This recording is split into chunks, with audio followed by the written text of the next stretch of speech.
think he's capable. The thing about Canelo is he's, even with that step back, he's still a pressure fighter.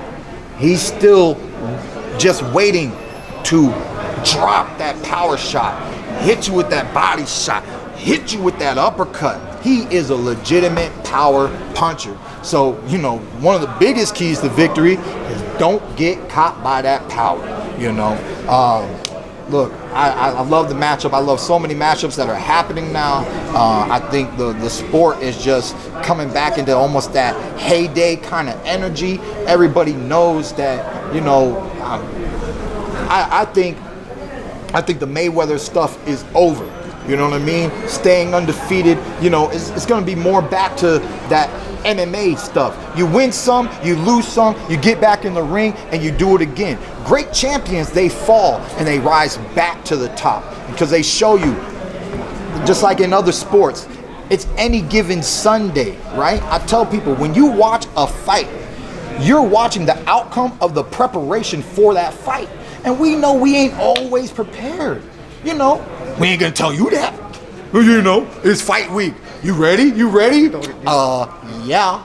You know what I'm saying? We never saying no, but deep down, we know how hard the camp is. We know how many miles we ran. We know how many sit-ups we did. We knew how tough our sparring was, okay?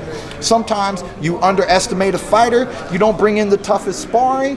You don't have the greatest performance, right? Sometimes your weight, you didn't control your weight right. You don't have the greatest performance, Sometimes you out clubbing way too much and you don't have the greatest performance. So, I just think boxing is just going to be that. Make these boys fight each other and let's see what happens. Let's do some great rematches when the opportunities present themselves. And then besides that, when it comes to the welterweight division, there's just so many to run through.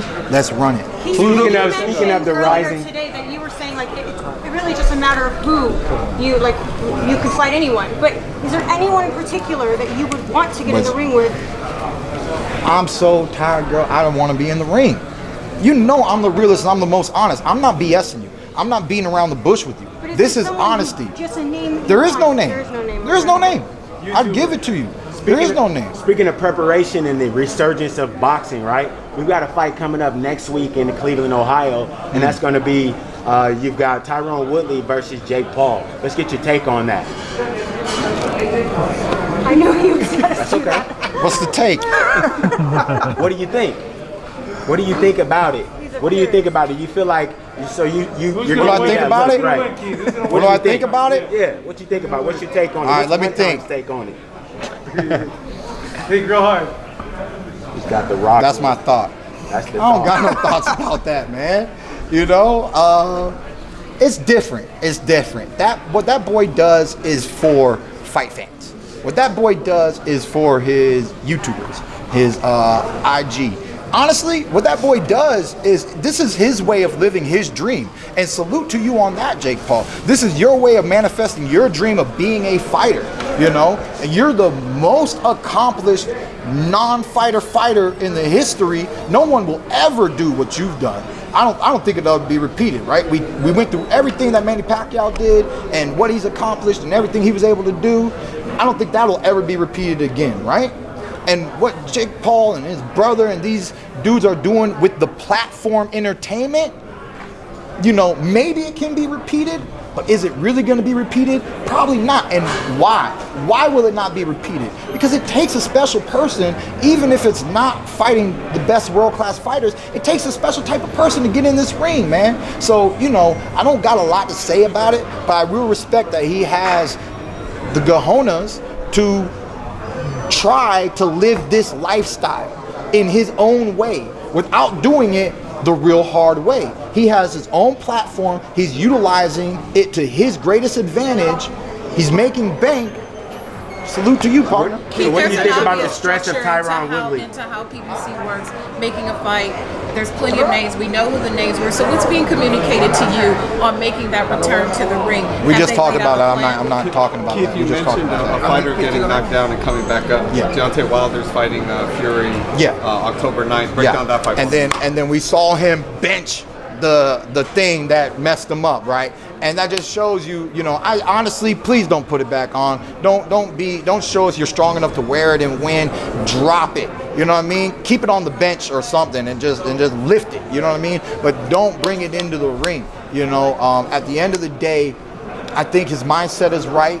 I like the way I saw some pad work. I think he's developing more, trying to close the gap on the weaknesses, right? Because everybody has weaknesses, but it takes a special fighter to acknowledge their own weaknesses, go back into the camp, and then tighten up on them. You know what I mean? It's not that Deontay is going to be a perfect fighter overnight, but you can tighten up, right? You fail a test in high school, you study a little harder, you get a better grade. That's what it comes down to, and I look forward to his performance. I always love the Bronze Bomber. I've supported him his whole career, and I'm always in his corner. Red, white, and blue, America, baby. Bring that belt home. Well, why do you say that about the training? Like, what do you see in the training? A lot of fighters tell me that they see something different in the clips that he's putting out, different from before the second. The combinations. He was a right-hand dominant, fighter. I tell young fighters all the time, Winky Wright was a world champion with a jab. You know what I mean? Paulie did a lot with his jab. He also did movement, and speed was a factor, right? Some fighters have speed. Some fighters have power. Some fighters, like Tito Trinidad, I was never really impressed with Trinidad. He was just a solid guy, Kind of reminds me of Canelo, but Canelo has way more power. But, Tito, I thought, was very basic. Sometimes people take that basic approach to the maximum. You know what I'm saying? They take that basic approach to the max. And that's what makes them so accomplished. So it's okay to have this one dimension that's your greatest dimension, right? But what else can you bring into the ring? And we see more. Will he do more? He looks like he's trying to do more, which normally manifests more, right? And he's all into the believe it, say it, speak it, do it. You know what I mean? So do it, baby. Let's see it. You talked earlier.